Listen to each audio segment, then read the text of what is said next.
Quran 114 surədən ibarətdir.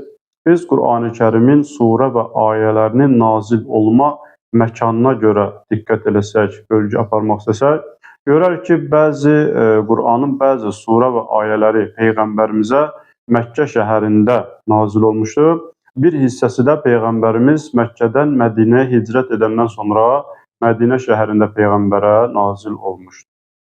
Və Məkkə şəhərində nazil olan surə və ayələrə Məkki surə və ayələr deyilir.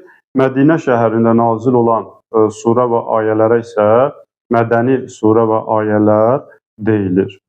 Və buna da səbəb biz bilirik ki, Peyğəmbərimiz sallallahu aleyhi və alihi və səlləm risalətinin təxminən 13 ilini Məkkə şəhərində, 10 ilini isə Mədinə şəhərində təbliğ etmişdir. Quranın qısa surələrindən biri də Fatihə surəsidir. Fatihə surəsi bəzi təfsir alimlərinin nəzərinə görə Peyğəmbərə Məkkə şəhərində nazil olmuşdur.